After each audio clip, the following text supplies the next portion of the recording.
beautiful people, how are you today? Welcome to Ice Choice of Romance. Our stories for today is The Trouble Night. Go! Yes, I'm ready. And then I need to sit up. Yep.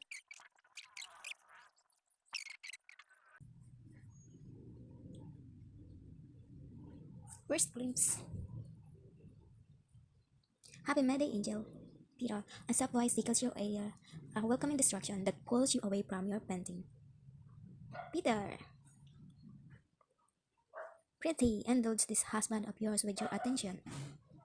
Aren't I doing that already? Your plan to paint all day is broken now that Peter came in with hot chocolate and biscuits. Now strip off your smock and curl your stitch softly over this tie and tune body. Peter, yes, but would you like to guess what I have in mind, love? Let me see. You want to kiss me? You read my mind well. He kisses you softly. You part your lips and feel his tongue brush lightly against you. Peter moves to your ear, down your neck, then he bites down, leaving traces over your shoulder. I'd really love leaving my markings on you, love, letting the world know that you're mine. Peter, haven't you been told to rest? Yes, the village woman said that I need to rest, but how could I possibly lie on my back all day?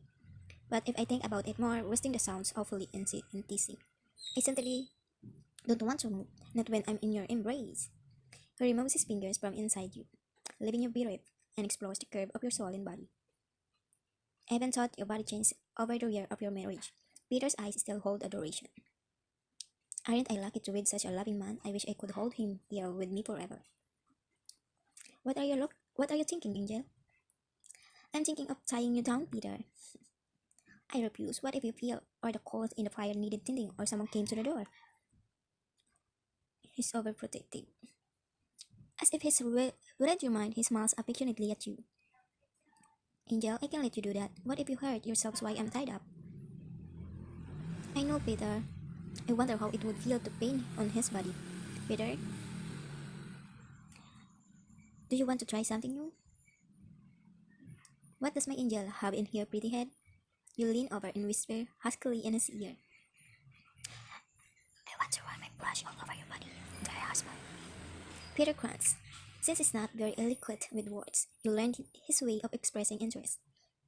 Thought you have determined still very still, or it will become easy? That sounds difficult. Perhaps I should tie you in place to make sure you don't try to stop me halfway. What an interesting proposition, but I'd rather undress now while you get your brains. You grin and kiss his jaw, and give him space to remove his waistcoat, revealing his toned body. He obligingly lies down on the divan, Bernie with his Eric shaft displayed proudly. To think I used to restrain myself from admiring him now, there's no shyness between us. You use your tongue to trace his face, stopping at his nipple, which makes his muscle harden. I'll start now. Thank you for letting me indulge my fantasies, husband. As long as they have to do with me, you're welcome to use my body anyway you see fit, Angel. Using a very narrow brush, you start painting on his body, earning a soft moan from him.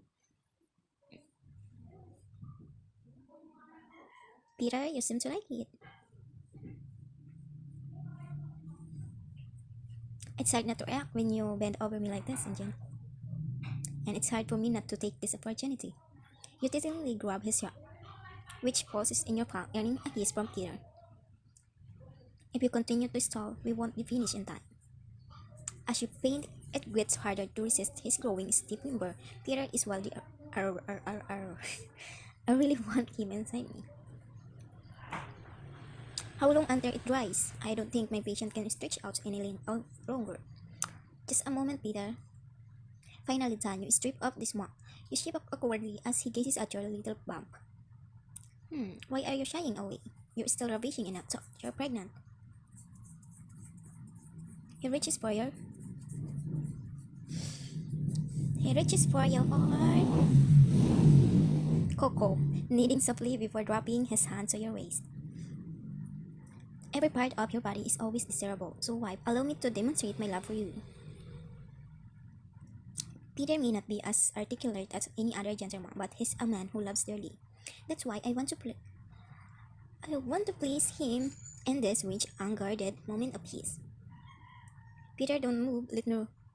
Let me. She astride him, his eyes glint beneath half closed lids as she lead his steam into your fold. Angel, then she cup, cocoa squeezing and pinching her neck as she bounces up and down his to his plump eggplant. He blurs in his eyes at his actions and his hips start cracking, suspending near to dominate.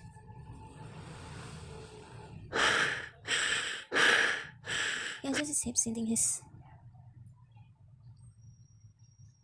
toothbrush, her sweet spot, and they both moaned in pleasure. Balancing on her knees, she ride him faster, desperately kissing that blooming tension. Yes, Angel, come, show me heaven. Peter runs upward, and she screams as she finally hit her heaven. It rips through her body. He grits his head as he falls into a merciless rhythm, and when one final thrust, it finally comes. She is She's nipple tears running down her cheeks, causing Peter to call out her name anxiously. Why are you crying? Don't worry, they're good tears. She climbed up him and Peter stand up, careful not to twist his chest. They both look at his reflection in front of the mirror, admiring the legendary ponies she painted. What do you think? It's beautiful and perfect. Just like my husband, you're really served as a perfect canvas, Peter. I have adored every canvas you painted on, but this one surpasses them all. But I have to ask, why a ponyx? You stare at his curious eyes and remember the first time you two meet. I just like our burning love and how you rescued me historically 3 years ago. Your sister would have found some way to save you. But you're the one who came first, Peter, and that's what made the difference in the world. The events of past flip through your mind like page of a book inside your head. 3 years ago,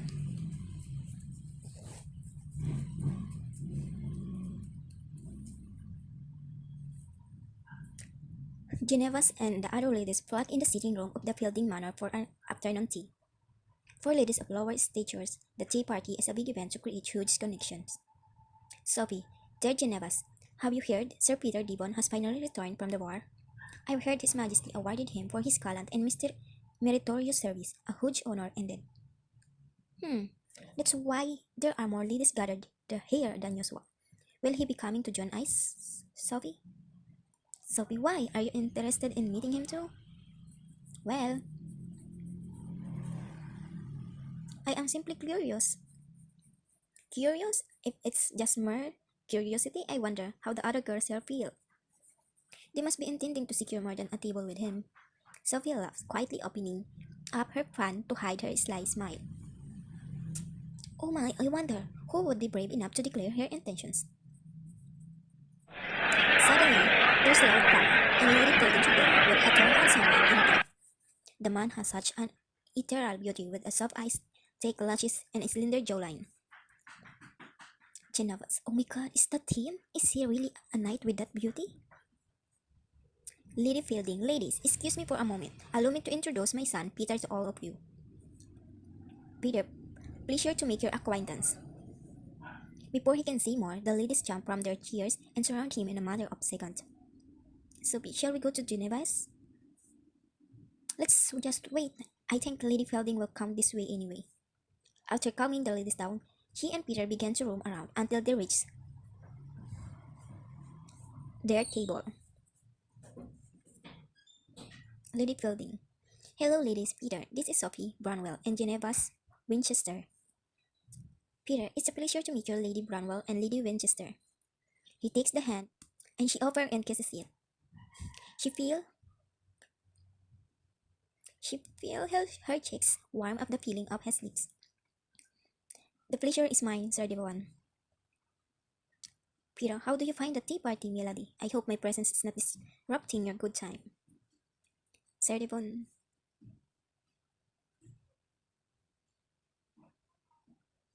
your presence warms the party.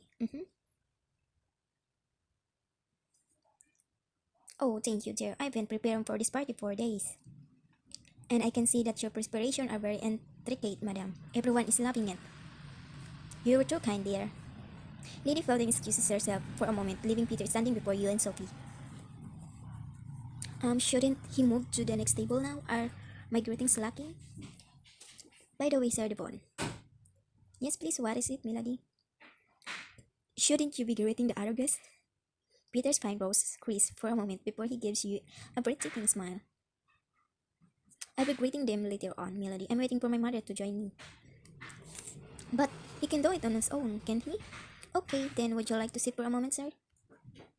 No, thank you. I'll be fine, Lady Genovese. Sophie, your friend, watches the exchange with gleaming eyes before she whispers to you. Sophie, I think he likes you. Shh, Sophie. He'll hear you. Peter, am I making you uncomfortable? Um, no, sir. You can stay longer with us. Then I'll graciously take your offer, Lady Genovese. May I offer you a cup of tea, sir?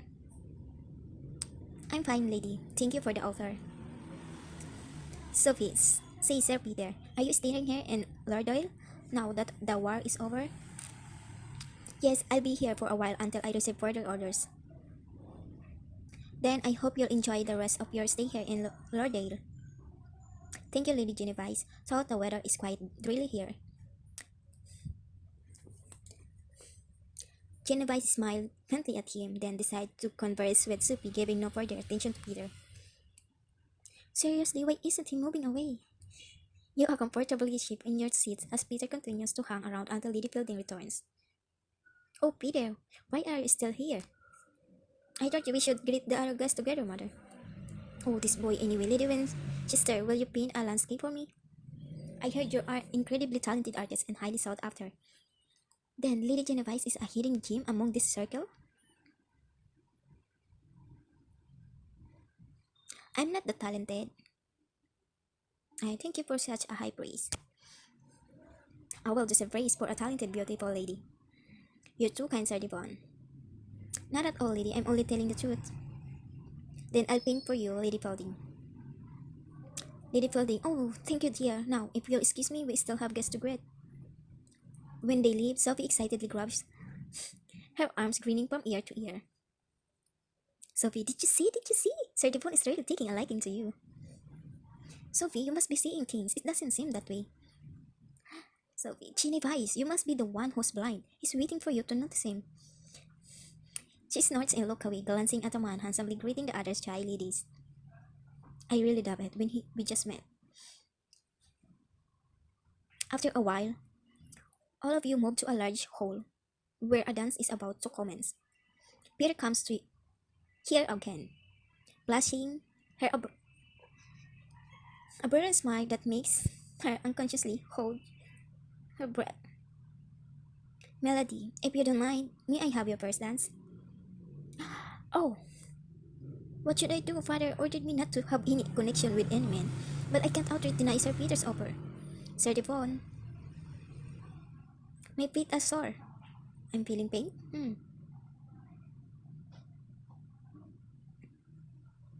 Oh, sorry, Melody. Shall I call you someone to attend to you?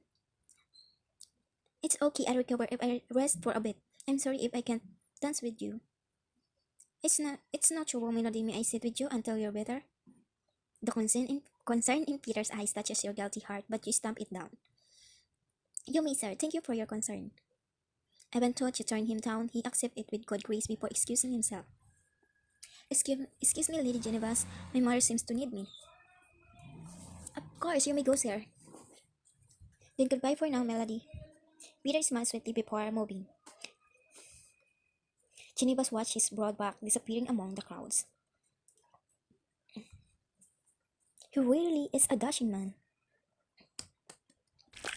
Days later, she rushed to her room after breakfast, feeling utterly mortified. The content of the newspaper she read burns into her mind like a horrifying play. Good God, is father out of his mind? How can he sell me out?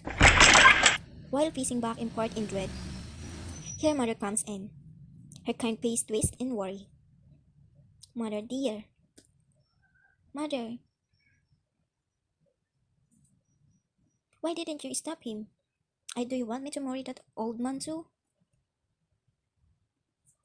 I don't want to, darling, but I'm the powerless against your father. You let your mother embrace you, sobbing uncontrollably against her chest.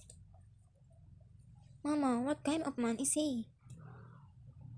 Mother, well, he's an old bastard known for being a womanizer and a drunkard. Oh God, Lord. She cried even harder, feeling utterly hopeless. Her mother pats her back helplessly. I'd rather die than marry him. Mama, can I just die now? You cannot, absolutely not. But you can at least try for me, Mama. Her mother hops in frustration and drags her out of the room, her face full of determination. Oh, for heaven's sake, I will ask your father to renounce that marriage. Upon arriving at her father's study, she finds him leisurely reading a book. Winchester, haven't I told you not to disturb me here? Mother, I beg you, dear. You must withdraw that marriage. Genevas can't marry that man. Oh, Winchester walks toward her mother and slaps her hard on the face. She falls to the ground. My God. Mother! She threw herself over her mother's trembling figure and glared at her father. Father, how could you hurt my mother? Winchester, if she did not utter such nonsense, she wouldn't get hit. But how could you do that to your wife? I am not in the mood to be lectured by you, Genevieve. But Papa, Winchester strides toward you and grabs your face firmly. You cower under the range in his eyes. You are fortunate that you must remain untouched until your marriage. Winchester's indifferent eyes land on your mother before turning his back. You should go and prepare for the wedding. I am really dumb. When you are about to go back to your room with your mother, a maid comes in. Maid, excuse me, Sir Peter Devon wishes to see you. Sir Devon? Why is he here? Without waiting for a response, Peter comes in and pauses at the scene before him. He pawns deeply as he watches you hug your mother before glaring at Winchester. Winchester, Sir Devon, what a pleasure. His words cut off when Peter walks past her and slams a letter on Winchester's desk. Peter, I've come here to give you this signed contract, Sir Winchester. The Trouble Night Chapter 1 completed. To be continued. Thank you for watching, everyone. Hope you like what I'm choosing, and please don't forget to like and subscribe for more stories. God bless.